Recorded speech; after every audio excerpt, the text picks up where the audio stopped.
ভারতের বিহার রাজ্যের আসন্ন নির্বাচন ঘিরে রাজনৈতিক উত্তেজনা তীব্র হয়ে উঠেছে। কংগ্রেস নেতা রাহুল গান্ধী অভিযোগ তুলেছেন, প্রধানমন্ত্রী নরেন্দ্র মোদীর দল বিজেপি ভোটার তালিকা থেকে লক্ষাধিক নাম মুছে ফেলে নির্বাচনে কারচুপির পথ তৈরি করছে। সম্প্রতি দিল্লিতে নিজের বাসভবনে তিনি মৃত ভোটারদের সঙ্গে চা পার্টির আয়োজন করেছিলেন, যা নিয়ে যুক্তরাজ্য ভিত্তিক গণমাধ্যম ইন্ডিপেন্ডেন্টও প্রতিবেদন প্রকাশ করেছে। রাহুল জানান, জীবিত থাকা সত্ত্বেও বহু ভোটারের নাম নির্বাচনী তালিকা থেকে বাদ দেওয়া হয়েছে।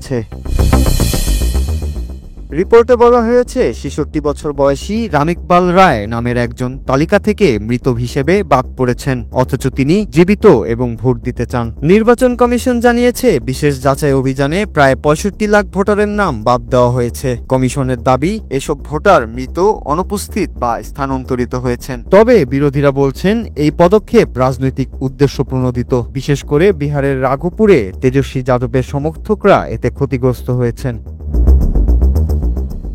রাহুল গান্ধী বিদ্রুপ করে বলেছেন, মৃতদের সঙ্গে চা খাওয়ার অভিজ্ঞতা তার আগে কখনো হয়নি। তিনি আরও অভিযোগ করেন, মোদী ও বিজেপি রাজ্যে ভোটের প্রকৃত ফলাফল চুরি করছে। অন্যদিকে নির্বাচন কমিশন ও বিজেপি এই অভিযোগ প্রত্যাখ্যান করেছে। প্রধান নির্বাচন কমিশনার জ্ঞানেশ কুমার জানিয়েছেন, ভোটার তালিকা শুদ্ধ করা গণতন্ত্রের স্বাভাবিক অংশ এবং এটি স্বচ্ছভাবে পরিচালিত হচ্ছে। বিজেপি নেতা রবিশঙ্কর প্রসাদ বলেছেন, যখন জয় পায় তখন কমিশন ভালো, হারলে তখন খারাপ। এ ধরনের অভিযোগ যুক্তিহীন।